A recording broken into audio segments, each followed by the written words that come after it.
Hello everyone, welcome to Brain Shocks. तो इस video में हम करेंगे क्वेश्चन। नाइलेट ने जो ministry of electronics and information technology में साइंटिस्ट बी की पोस्ट के लिए जो एग्जाम लिया था अप्रैल 2022 में, उसके टेक्निकल क्वेश्चन के सॉल्यूशंस। ठीक है, एप्टीट्यूड के ऑलरेडी मैं करवा चुका हूं इसके सॉल्यूशन। अब हम टेक्निकल करेंगे सब्जेक्ट वाइज। ठीक है, इसमें हम कंट्रोल सिस्टम और सिग्नल सिस्टम के क्वेश्चंस करेंगे। ठीक है, तो ये पेपर किस किस का है? NIELIT, ministry of electronics and information technology, scientist B, April 2022। ठीक है, 4 अप्रैल को एग्जाम हुआ था शायद, वही वाला। और इसके अलावा आपको काफी सारे नाइलेट के प्रीवियस ईयर क्वेश्चन पेपर के सॉल्यूशन नाइलेट की प्लेलिस्ट मिल जाएंगे।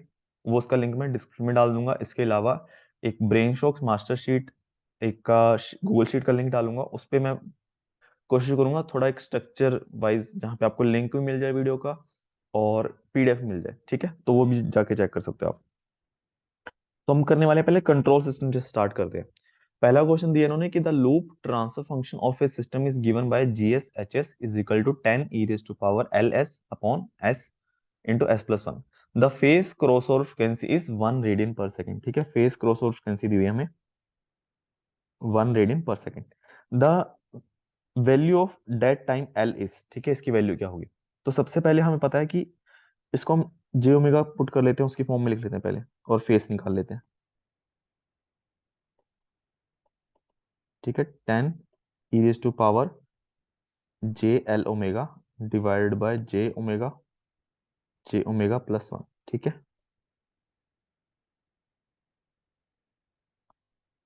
अब देखो फेस क्रॉस ओवर फ्रिक्वेंसी होती है जहां पे उस फ्रिक्वेंसी पे फेस कितना होगा, जी एस एच एस का -180। तो अगर मैं इसका फेस लिखूं, फेस कितना आएगा? देखो 10 तो मैग्नीट्यूड है इसका, कुछ फेस नहीं होगा, जीरो होगा। E raise to power J omega L, इसका फेस सेम आ गया एल ओमेगा। ठीक है, अब माइनस माइनस इनका फेस। अब जे ओमेगा ओनली इमेजिनरी है, इसका फेस आएगा 90 डिग्री। ठीक है, बट अभी हम क्या कर रहे हैं, देखो जब एल ओमेगा आएगा प्लस यहाँ पे एंगल आएगा, ओमेगा का किस में होगा? हमेशा रेडियन पर सेकंड में। ठीक है, तो इसलिए जब हम एंगल निकालेंगे हम रेडियन में ही चलेंगे। ठीक है, तो 90 डिग्री को मैं लिख सकता हूँ पाई बाय 2। ठीक है, प्लस tan इनवर्स जे ओमेगा प्लस वन का ओमेगा बाय 1। ठीक है, तो ओमेगा ही लिख लेता हूँ, इक्वल टू -180 डिग्री यानी कि माइनस पाई। ठीक है, अब ये कब होगा? Omega PC, face cross frequency 1 है तो ओमेगा की वैल्यू 1 पुट कर देता हूँ यहाँ पे, pi by 2 plus tan inverse 1 is equal to minus pi. तो L is equal to minus pi, plus हो जाएगा उधर पाई बाय 2, और tan इनवर्स 1 पाई बाय 4। ठीक है, तो पाई माइनस पाई बाय 2, ये माइनस पाई बाय 2 आ गया। ठीक है, प्लस पाई बाय 4, फिर ये माइनस पाई बाय 4 आ जाएगा। ठीक है, L, बस यही पूछे, यही पूछे। ठीक है, ये आ गया -pi by 4, option C.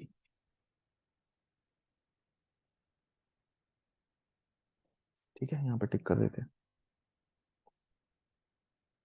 Next question है, a control system was step responses -0.5 2 plus e raised to power -2t is cascaded to another control block whose impulse response is e raised to power -3t. What is the transfer function of the cascaded combination? अब देखो ये question ना गलत है एक तरीके से, वो हम डिस्कस करेंगे क्यों क्यों। क्योंकि अब देखो, जब आप हम इस क्वेश्चन को पहले आंसर निकालेंगे, फिर हम दूसरे मेथड से करेंगे और हम प्रूव करेंगे कि गलत क्यों है। सबसे पहले स्टेप रिस्पॉन्स दिया है, अब मुझे कैस्केडेड का चाहिए, तो मुझे इसका पहले सिस्टम का इंपल्स रिस्पॉन्स चाहिए। तो इंपल्स रिस्पॉन्स किसके इक्वल आएगा?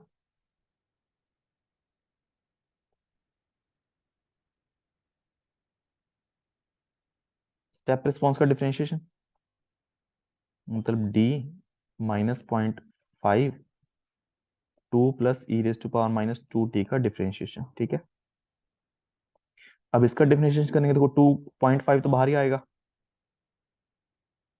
अब 2 का डिफरेंशिएशन 0 आ जाएगा, और ई रेज टू पावर -2t का -2t बाहर, ई रेज टू पावर -2t, और ये आ जाएगा, ये 1 हो जाएगा e⁻−2t। ये h1t मान लो, है ना, कैस्केडेड हमने किसके साथ किया, h2t, e⁻−3t। अब जो हमारा h ऑफ t आएगा, जो कैस्केड कंबाइन, या फिर हम इनका क्या करते हैं, लैपलेस ले लें। अच्छा, लैपलेस में पूछा ना इन्होंने, तो s+2, ये आ जाएगा 1/s+3। और जो हमारा दोनों का मल्टीप्लिकेशन आ जाएगा, कैस्केडेड है, तो s+2 s+3, तो ऑप्शन आ जाएगा ए। बट ये गलत है, ठीक है। अगर चलो सवाल आ गया पेपर में और इन्होंने ऑप्शन ए दे दिया, आपने इसी तरीके से करके ऑप्शन ए लगा दिया और हो गया।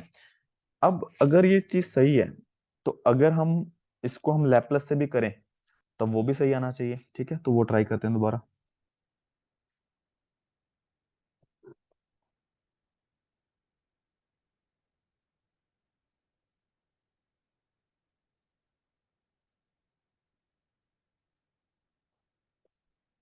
ठीक है, जो पहला H1S दिया इन्होंने इन्होंने क्या बोला कि स्टेप रिस्पॉन्स ये है।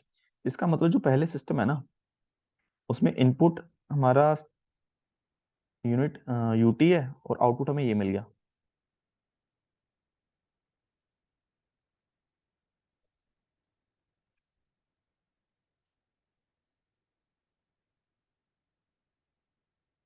ठीक है, तो ये H1T।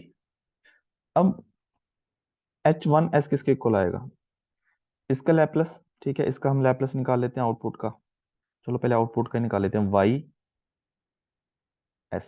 ठीक है, ये आ जाएगा -0.5 तो बाहर ही है, 2 का 1/s प्लस 1/s+2। ठीक है, सॉरी, टू टू आएगा यहाँ पे, तो ये आ जाएगा -0.5 2s+4 plus s divided by s into s+2। ठीक है, 0.5 अंदर जाके मल्टीप्लाई होगा तो 2s का -s आ जाएगा, सॉरी 3s है ना, तो -1.5s प्लस, और 4 के साथ मल्टीप्लाई होगा तो -2। ठीक है, तो यह आ जाएगा s इंटू s+2। ये है मेरा y ऑफ s, जो किसके इक्वल आता है, h of s into x of s। ठीक है, x ऑफ s क्या है, इनपुट ut है, तो x ऑफ s आ जाएगा 1/s। ठीक है, तो ये आ जाएगा s, इसको मैं सीधा लिख देता हूँ 1/s। ठीक है, यहाँ पे लिख देते हैं, चलो s s कैंसिल। अब यहाँ पे H1S जो आया मेरा, वो -1.5s-2 डिवाइडेड बाई s+2 ये आया। अब बट यहाँ पे क्या आया था, तो दोनों में डिफरेंस, अच्छा सॉरी, ये हम हटा दे, ये हटा दिया ना।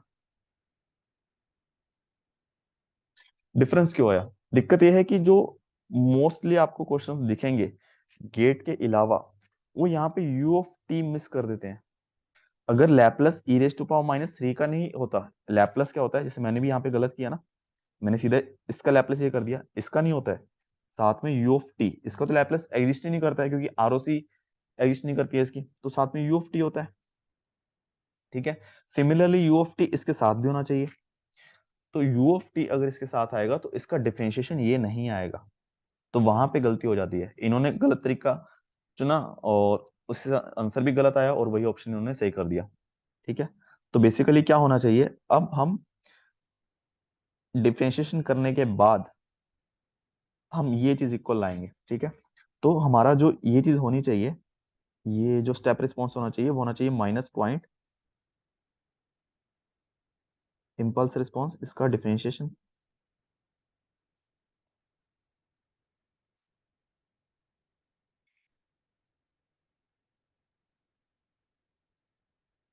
इसका डिफरेंशिएशन, अब साथ में मैं लूंगा u ऑफ टी, d/dt, -0.5 को बाहर ही लिखता हूं मैं, d/dt 2 plus e⁻²t u of T, ये अलग टाइम का फंक्शन आ गया। ठीक है, -0.5 बाहर है। अब डिफरेंशिएशन देखो, दो फंक्शन है, एक ये है एक ये है, पहले मैं इसका डिफरेंशिएशन करूंगा तो क्या आएगा मेरा, -2 e⁻²t u ऑफ टी। ठीक है, फिर मैं किसका करूंगा, u ऑफ टी, उसका क्या आएगा, डेल टी। ठीक है। अब डेल टी साथ में है तो यहाँ पे इसमें मैं टी इज इक्वल टू 0 कर दूंगा, ई रेज टू पावर 0 आ जाएगा, तो यहाँ पे 3 आ जाएगा। तो मेरा जो आएगा 0.5 अंदर मल्टीप्लाई करूंगा तो E raise to power -2t U of T, और 3 है ना तो -1.5 डेल टी, ये आ गया। अब देखो ये चीज इसमें मिस हो गई। ठीक है, अब इसका हम अगर मैं लैप्लस लूं डायरेक्टली यहाँ पे, ठीक है, इसका लैप्लस आएगा 1/s+2 -1.5। तो नीचे s+2, 1 -1.5s -2.5। ठीक है, सॉरी 3। तो क्या अब ये दोनों इक्वल आएंगे? ठीक है, तो ये चीज ध्यान रखिएगा, आपको पता होना चाहिए कि क्या सही है क्या गलत है। बट अगर सही से आंसर नहीं आ रहा पेपर में तो ऑब्वियसली फिर हमें जिसने जिसने जो गलत सोच के अगर सवाल बनाया है तो उस हिसाब से करना ही पड़ेगा। ठीक है, बट दोनों चीज पता होनी चाहिए हमें। और इस पे आई थिंक ऑब्जेक्शन भी लगाना ध्यान नहीं रहा, मैंने भी पेपर दिया था, मैं भूल गया हूँ, किसी और ने भी ध्यान नहीं दिया होगा। ठीक है, नेक्स्ट क्वेश्चन। अब ये क्वेश्चन तो ये भी क्वेश्चन गलत है बट उन्होंने मार्क्स टू दिया, क्योंकि इसमें तो कैसे भी करके आंसर नहीं बन रहा था। ये है मार्क्स टू।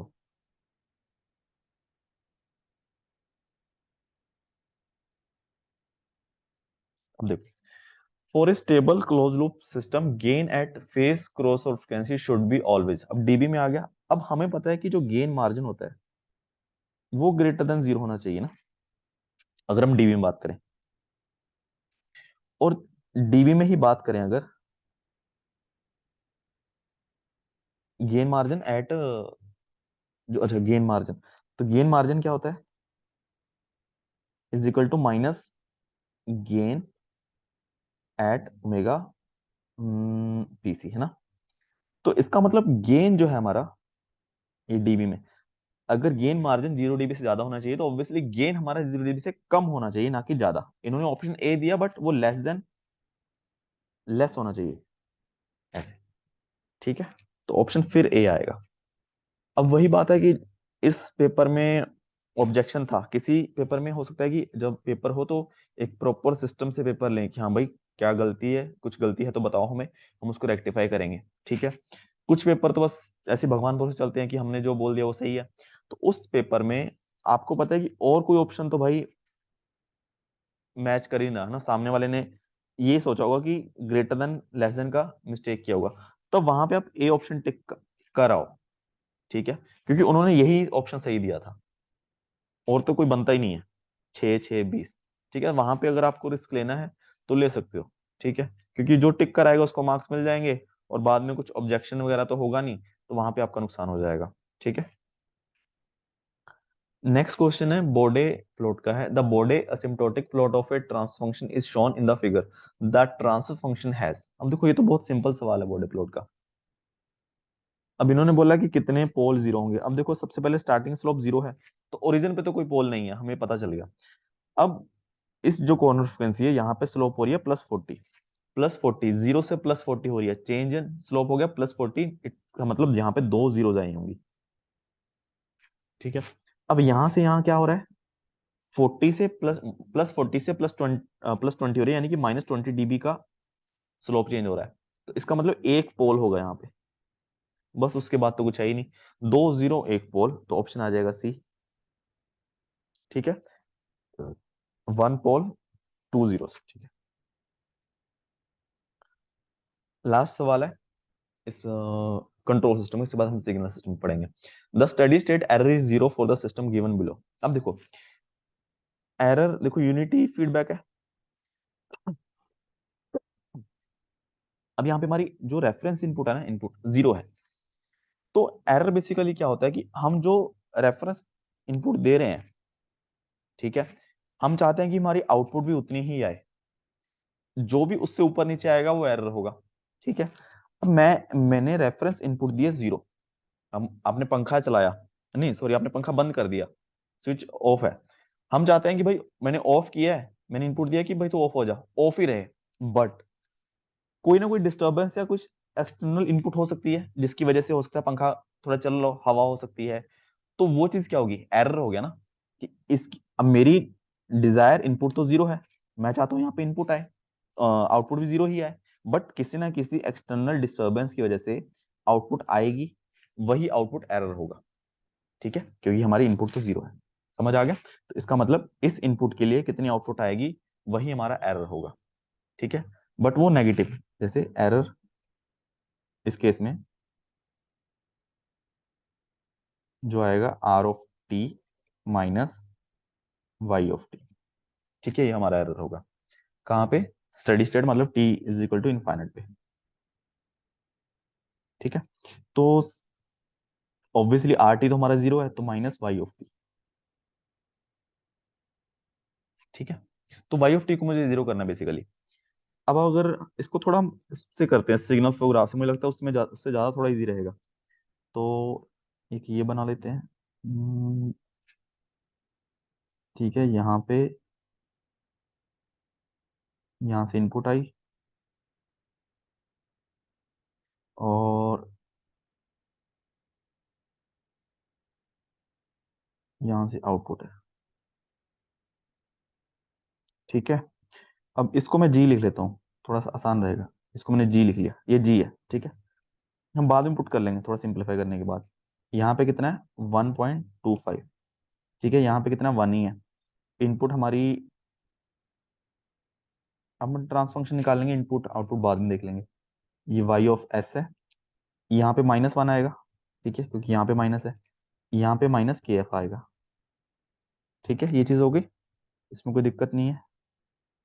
ये नोड आ गया, ये नोड आ गया। इनपुट हमारा जीरो है, इसको कोई मतलब, इसका कोई अपने को लेना नहीं है। अब मुझे Y S upon W S find करना है। सबसे पहले देखो हम क्या करते हैं, पाथ वन। पाथ वन क्या आएगा? सिंपल, यहाँ से यहाँ तक चला गया, जी आ गया। ठीक है, और तो कोई दिक्कत नहीं है। और पाथ टू ऐसे करके ऐसे। ठीक है, तो पी टू क्या आ जाएगा? माइनस के एफ वन पॉइंट, -1.25 के एफ जी। ठीक है, ये आ गया। और लूप एक ही है, एल वन ही लिख लेते हैं, ये लूप है।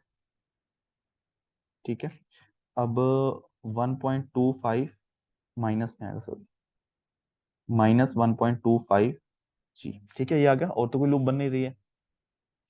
अब हमारा इसका ट्रांसफर फंक्शन निकाल लेते हैं। क्या लिखें इसको? Y S upon W S. ठीक है, पी वन के साथ लूप टच में ही है, कोई दिक्कत नहीं, फिर जी आएगा। प्लस पी टू, उसके साथ भी लूप टच में है, -1.25 के F G divided by 1 + L1। ठीक है, इतना आ गया। अब मुझे पता है कि मुझे वाई एस जीरो करना है। ऑब्वियसली अगर यही चीज जीरो कर दूं अगर मैं यहाँ पे, तो ऑब्वियसली हमारा वाई एस जीरो आ जाएगा, वाई टी भी जीरो आ जाएगा। तो इसको जीरो होने के लिए जी -1.25 के एफ जी, क्या है, जीरो हो सकता है? क्या 1 - 1.25 के एफ जीरो हो जाए तो बढ़िया रहेगा? क्या 1.25 के एफ वन के इक्वल आ जाए? क्या के एफ 1/1.25 के इक्वल आ जाए? क्या पता ये 0.8 के इक्वल आ जाए के एफ। ठीक है, ऑप्शन बी। तब क्या होगा, इसका इनपुट का इफेक्ट नलीफाई हो जाएगा। यहां से भी दिख रहा है, देखो, यहाँ से वन आ रहा है, फिर जी के साथ मल्टीप्लाई हो रहा है, यहाँ पे -KF × 1.25। तो ये जो चीजें आपस में मिल रही हैं, दोनों पैरेलल में है, ऐड होकर अगर जीरो हो जाए तो इसका काम ही खत्म हो जाएगा डिस्टरबेंस का। ठीक है, तो ना हमारी आउटपुट आएगी, और इनपुट तो हमारी जीरो है ही, हम यही तो चाहते हैं कि आउटपुट आई ना। तो ऑप्शन आ जाएगा बी। ठीक है, तो ये कंट्रोल सिस्टम के क्वेश्चंस हो गए। अब हम करते हैं सिग्नल एंड सिस्टम्स के। ये हटा देते हैं। क्या हो गया?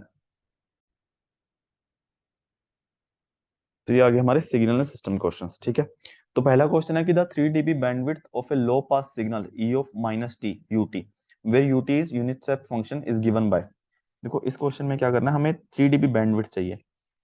तो इसका देखना हमें फ्रिक्वेंसी डोमेन, अगर e⁻−t u ऑफ t, इसका क्या आएगा? 1/j⍵+1। ठीक है, ये आ गया हमारा इसका फ्रिक्वेंसी डोमेन में। अब इसका अगर हम मैग्नीट्यूड ड्रॉ करें, इसका मैग्नीट्यूड कितना आएगा?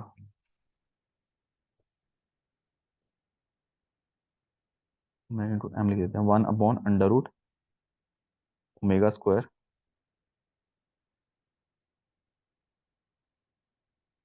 Plus one. ठीक है, 3 dB बैंडविड्थ क्या होती है? बेसिकली हाईएस्ट जो मैग्नीट्यूड है कहाँ पे उसका 1/√2 रहने वाला है।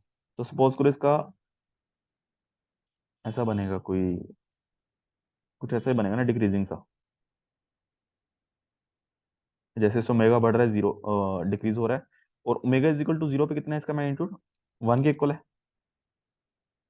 ठीक है, तो 3 dB बैंडविड्थ कौन सी होगी यहाँ पे? इसका मैग्नीट्यूड मैक्सिमम का 1/ओमेगा 1 मान लो, चलो ओमेगा 1 फाइंड करना है हमें, या ओमेगा लिख लो, क्या दिक्कत है। ठीक है, तो यहाँ पे इसका मैग्नीट्यूड 1/√2 रहने वाला है। ये है बैंडविड्थ। ठीक है, ये चीज, ये बैंडविड्थ होगी, ओमेगा ही बैंडविड्थ आ जाएगी। इसको मुझे इक्वल टू रखना है 1/√ओमेगा square plus 1 is equal to 1/√2। तो ऑब्वियसली यहाँ पे हमें दिख रहा है ओमेगा स्क्वायर प्लस 1 2 के इक्वल आ जाए, ओमेगा स्क्वायर किसके इक्वल आ जाए? 1 के, और ओमेगा इज इक्वल टू 1। ठीक है, तो यही इसकी क्या होगी? बैंडविड्थ होगी।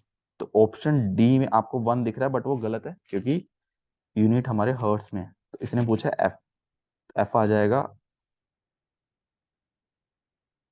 ओमेगा/2 पाई, यानी कि 1/2 पाई। ऑप्शन ए सही आएगा।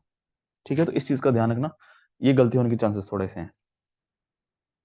नेक्स्ट क्वेश्चन है, consider A discrete time periodic signal xn, let ak be complex Fourier coefficient of xn, the coefficient ak are non-zero when k is equal to bm plus minus 1, where m is any integer value of b is। सबसे पहले देखो, ये discrete time Fourier series का question है। सबसे पहले हम xn का अगर टाइम पीरियड निकालना हो मुझे, तो इसका टाइम पीरियड कैसे आएगा? देखो,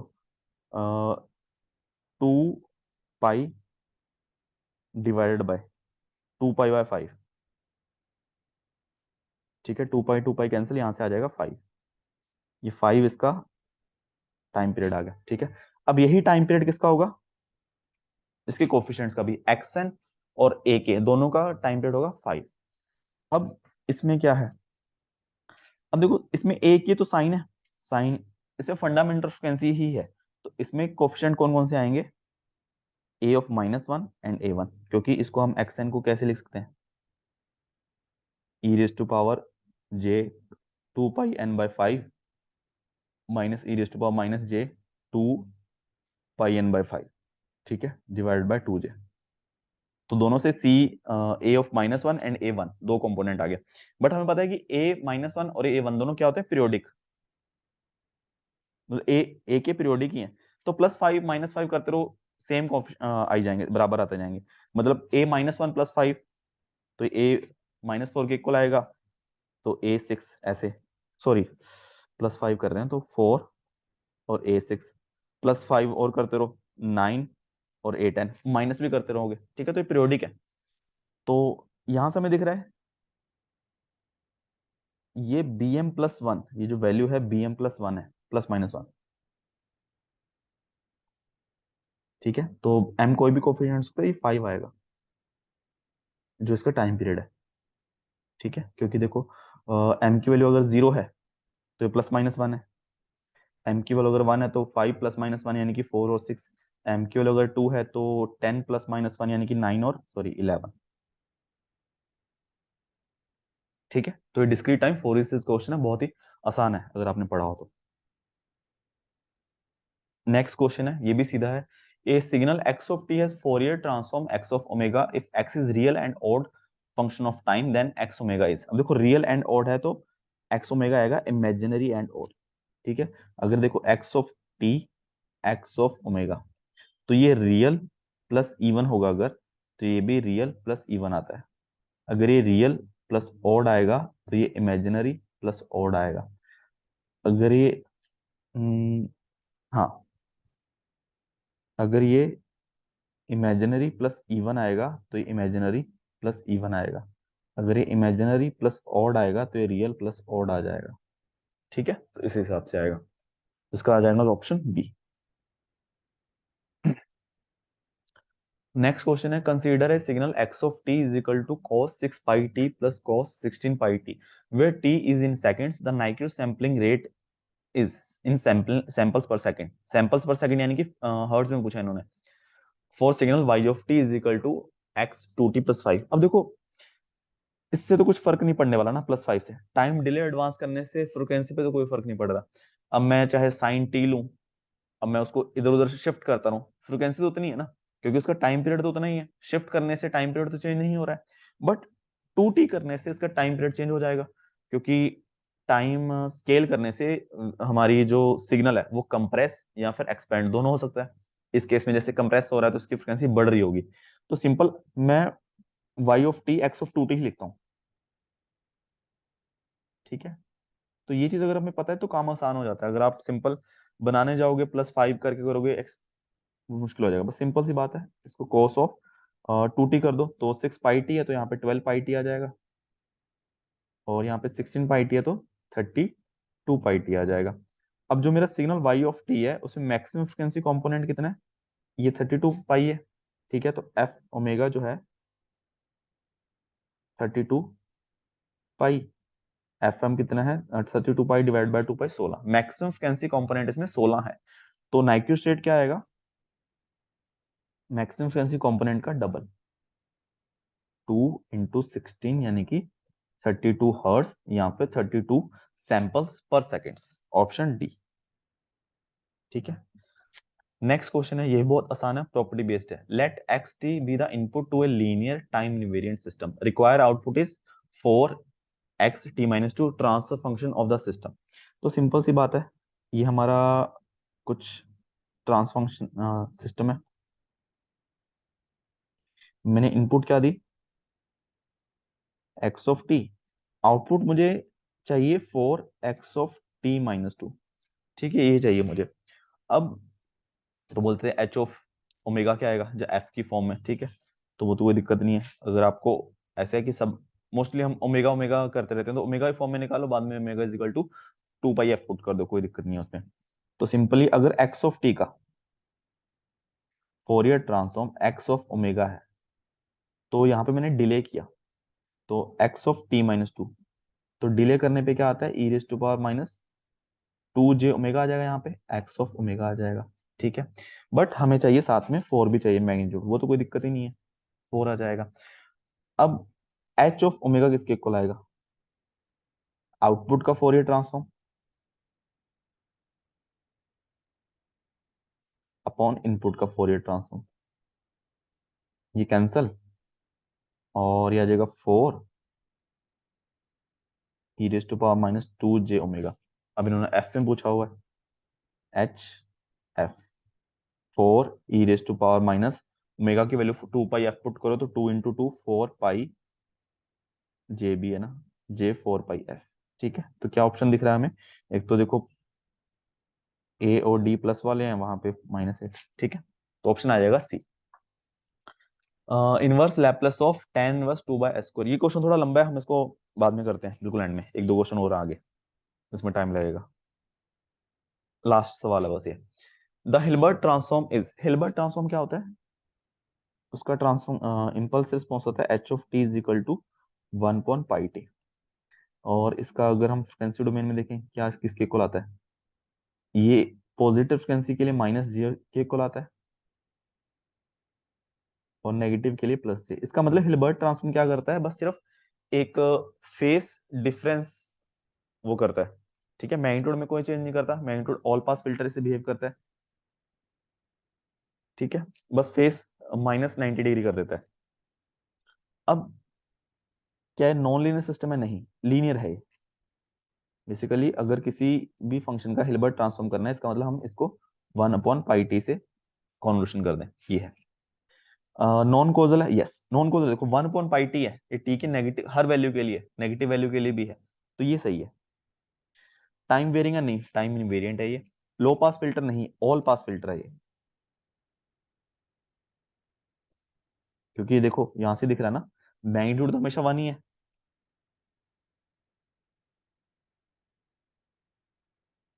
ठीक है, तो इसका आ जाएगा बी। अब हम करते हैं ये वाला सवाल। ठीक है, अब देखो tan इनवर्स 2/s² का इनवर्स लैप्लास फाइंड करना है। तो सबसे पहले देखो कि ये स्टैंडर्ड नहीं है, हमें नहीं पता, तो मोस्टली जब भी tan इनवर्स आ जाएगा या फिर log वगैरह आ जाता है। तो सबसे पहले हम डिफरेंशिएशन वाली प्रॉपर्टी यूज करते हैं ताकि हमारा स्टैंडर्ड में बने कुछ। ठीक है, तो सबसे पहले देखो, अगर ये मेरा x ऑफ t है, x ऑफ t का लैप्लस अगर x ऑफ s होता है, तो t into x of t का क्या होता है, minus D x S by D S. ठीक है, तो सपोज करो ये मैंने ले लिया x ऑफ s।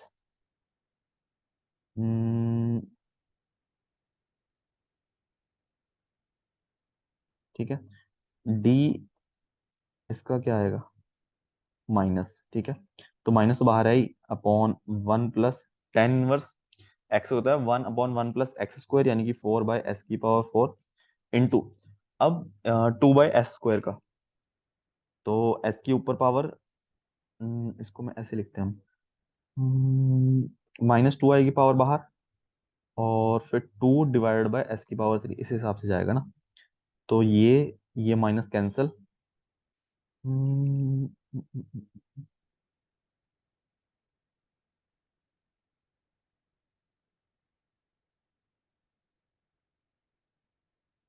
ठीक है,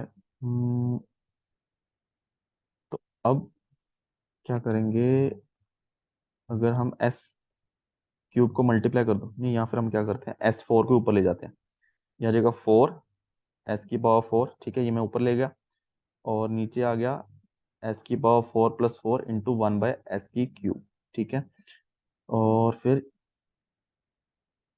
ये कैंसिल हो गया इससे, तो ये बचा four S divided by S की पावर फोर प्लस फोर। ठीक है, ये है माइनस इसके इक्वल। ठीक है, हम इसका इनवर्स लैप्लस निकाल लेते हैं, उसको हम टी एक्स टी के इक्वल रख देंगे, और वहां से हमारा आ जाएगा। ठीक है, बेसिकली ये टी, अब जो इसका इनवर्स लैप्लस आएगा वो टी को छोड़ के ही आएगा ना ऑब्वियसली, क्योंकि टी तो बाद में डिवाइड होगा जाके। अब इसका थोड़ा सा मुश्किल है, हम इसी को लेके चलते हैं, फोर एस डिवाइड बाय, यहाँ पे हमें बहुत मैनिपुलेशन करनी पड़ेगी, ये अगर देखा जाए गेट के लेवल का सवाल है थोड़ा, इसकी बहुत लंबा है। तो यहाँ पे देखो, एस की पावर फोर प्लस फोर है, यहाँ पे हमें कंप्लीट स्क्वायर बनाना है, तो ये मेरे पास ए स्क्वायर है प्लस बी स्क्वायर है। तो अगर मैं यहाँ पे एस की power four plus four S, four plus four S square minus four S square करूं, तो क्या ये एक एस स्क्वायर प्लस टू का होल स्क्वायर नहीं बन जाएगा। तो four S divided by S square plus to का होल स्क्वायर माइनस ये है टू एस स्क्वायर। ठीक है, तो ए minus A square minus B square, तो बनेगा S square plus two minus two of S, और S square plus two S. ठीक है, बन गया। अब हम करना पड़ेगा इसका पार्शियली फ्रैक्शन। अब देखो इसके दो तरीके हैं, पहले वाला तो बहुत लंबा आ जाएगा, हमें थोड़ा गैस से ही करना पड़ेगा वो एग्जाम में। ठीक है, इस तरीके से आएगा, क्योंकि इसमें चार वेरिएबल आ गए हैं, ये दिक्कत हो जाएगी। अब या तो हम चार की एस की अलग अलग वैल्यू पुट करें चार, और उसके बाद हम चार इक्वेशन में एबीसीडी की वैल्यू फाइंड करें, या इसमें ये कि थोड़ा सा ये ना फोर एस आसान है। ये क्या है, अब मैं इसको अगर ए मानूं, इसको बी मानूं, तो ऊपर क्या है, ए माइनस, ये ए माइनस बी, और ये ए प्लस बी, ऊपर क्या है, टू बी। ठीक है, तो इसका मतलब अगर देखो, ऊपर है मेरा टू बी, इस तरीके से two B divide by A minus B, A plus B. ठीक है, तो इसको हम प्लस माइनस की फॉर्म में लिख सकते हैं, देखो वन अपॉन ए माइनस बी, वन अपॉन ए प्लस बी। ठीक है, अगर मैं प्लस करूंगा तो यहाँ पे ए प्लस बी आएगा, या ए माइनस बी आएगा, बी बी कैंसिल होगा, बट मुझे ऊपर बी चाहिए, ए नहीं चाहिए, तो यहाँ पे माइनस, माइनस करूंगा तो ए प्लस बी यहाँ पे आएगा, माइनस ए प्लस बी ऐसे आएगा, तब ए कैंसिल हो जाएगा। ये सही है ना, तो यहाँ से हमें थोड़ा आइडिया हो जाएगा, ये करना ही पड़ेगा, अगर हम वैसे तरीके से आएंगे तो बहुत लंबा हो जाएगा। और तो ये बेसिकली आ जाएगा हमारा one upon S square plus two minus two of S, minus one divided by S square plus to of S. ठीक है, ये आ गया। ये सही है। अब देखो, अब ये भी है कि हमें ऑप्शन से भी थोड़ा थोड़ा हिंट लेते रहना है, तभी काम होगा कुछ।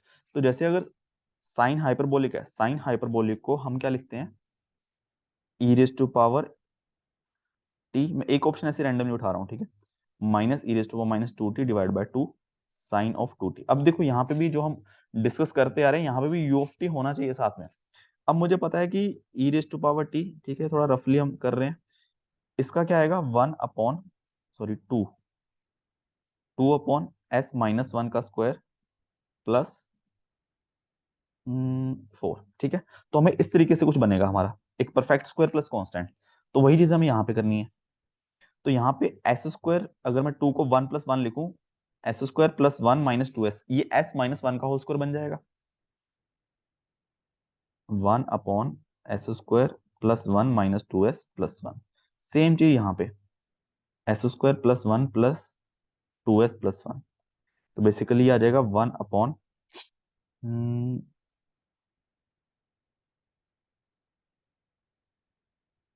सही कर रहे हैं ना अब तक, चलो जो भी है देखा जाएगा, एस माइनस वन का square plus one minus one divided by S plus one का होल स्क्वायर प्लस वन। ठीक है, ये चीज आ गई। अब हम यहाँ पे इनवर्स लैप्लास ले सकते हैं।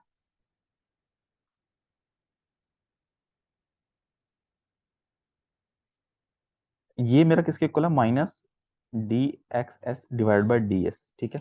अगर मैं इनवर्स लैप्लास ले रहा हूं तो मेरा यहाँ पे टी एक्स ऑफ टी आना चाहिए, और इसका आ जाएगा E raise to power T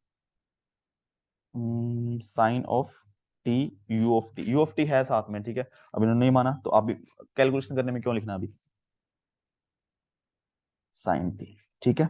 अब साइन टी बाहर, और यहाँ पे ई of T minus E of minus of T, ये किसके इक्वल आ जाएगा, two of sine hyperbolic, two of sine hyperbolic T और इंटू साइन टी, ठीक है। तो यहां से आ जाएगा,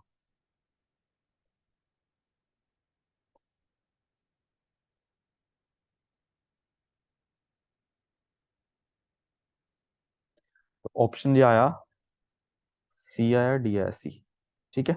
अब वही है कि अगर हमें पता होना चाहिए साइन हाइपरबोलिक इस तरीके ऐसे आता है, और दूसरी चीज ये है कि अगर ए तो आएगा नहीं, ये तो बहुत सिंपल सा है, यहीं से डायरेक्ट आ जाता, साइन ऑफ टू टी तो नहीं बन रहा, इनमें से ही आएगा।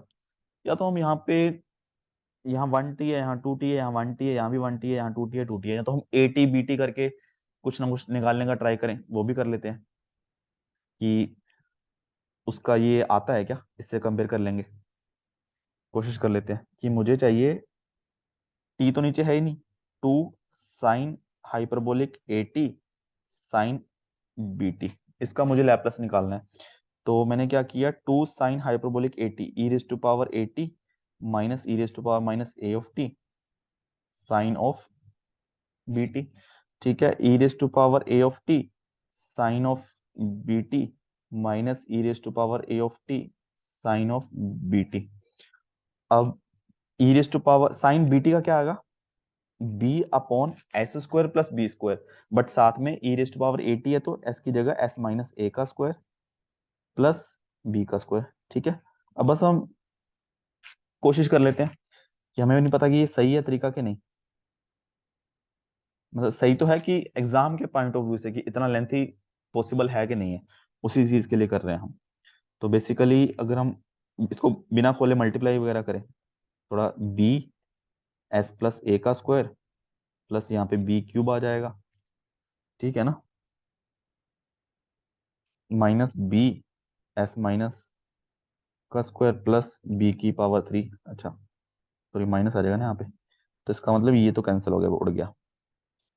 नीचे क्या आएगा, नीचे अब देखो ये मल्टीप्लाई होगा इससे, यानी कि S minus A S plus A का दोनों का स्क्वायर, ठीक है, प्लस ये मल्टीप्लाई होगा बी स्क्वायर से, ये मल्टीप्लाई होगा बी स्क्वायर से, तो B square S minus A का square plus S plus A का स्क्वायर प्लस बी की पावर फोर, ठीक है, ये आ गया। इसको थोड़ा सा हम सिंप्लीफाई करके कोशिश करेंगे कि मैच करे, ठीक है। तो बी कॉमन आएगा, तो यहाँ पे S square plus A square plus to ए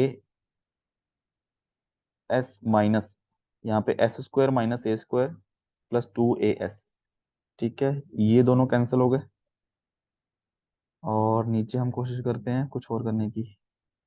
नीचे क्या कर सकते हैं हम, ये बनेगा S square minus A square, उसका होल स्क्वायर। तो यहाँ पे एस की power 4 S square minus A square का, ए की पावर 4 माइनस 2 ए स्क्वायर एस स्क्वायर। ठीक है, यहाँ बचेगा बी स्क्वायर, इन दोनों को प्लस करेंगे, यहाँ पे S square plus A square plus S square plus A square बचेगा, प्लस बी की पावर 4। इसको देखते हैं और आगे।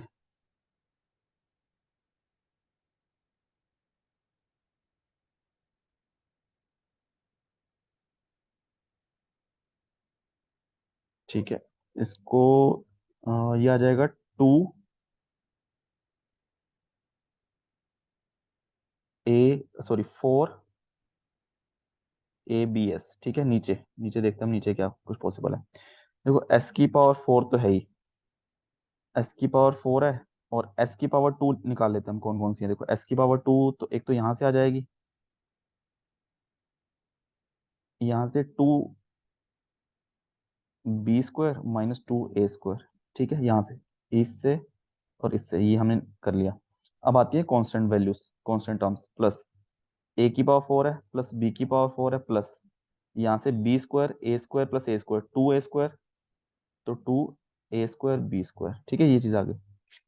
अब हमने जो निकाला था, हम्म, ये चीज, यही चीज तो है, क्योंकि टी तो हमने छोड़ दिया है। ठीक है, तो यहां से ए बी की वैल्यू 1 आ गई। ठीक है, और एस स्क्वायर कोएफिशिएंट है नहीं, तो ये 0 आना चाहिए। It A square is equal to B square, A is equal to B. ठीक है, क्योंकि पॉजिटिव है दोनों, A is equal to B है, एक ए बी 1 है, तो ऑब्वियसली दोनों 1 ही होंगे। वही कंडीशन बन रही है, दोनों 1 होंगे तभी ये खत्म हो जाएगा। और यहाँ पे 1 1 2 इंटू 2, इसको कल आएगा 4। ठीक है, तो ये भी दोनों ही लेंथी हैं, ऐसा वो कुछ शॉर्टकट नहीं है बहुत कि इतनी लंबी कैलकुलेशन को हम बिल्कुल ही 3-4 स्टेप में कर दें, वो चीज इसमें पॉसिबल मुझे लगता है अब तक नहीं है।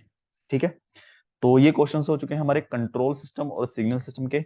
बाकी ऐसे हम थोड़े आसान आसान सब्जेक्ट के पहले कर लेंगे, उसके बाद जो मुश्किल सब्जेक्ट हैं, ठीक है, जो मेरे को आते होंगे मैं अच्छे से एक्सप्लेन कर दूंगा, बाकी नहीं तो 2-3-4 क्वेश्चन जो नहीं आएंगे उसका आंसर बता दूंगा। ठीक है, तो फिर भी कुछ डाउट है इसमें हम डिस्कस कर लेंगे, कमेंट्स में डिस्कस कर लेंगे, या फिर टेलीग्राम पे मैसेज कर सकते हो। ठीक है, तो और वीडियोस कुछ सीखा हो तो प्लीज वीडियो को लाइक करना एंड अपने चैनल को सब्सक्राइब कर देना। Thank you so much.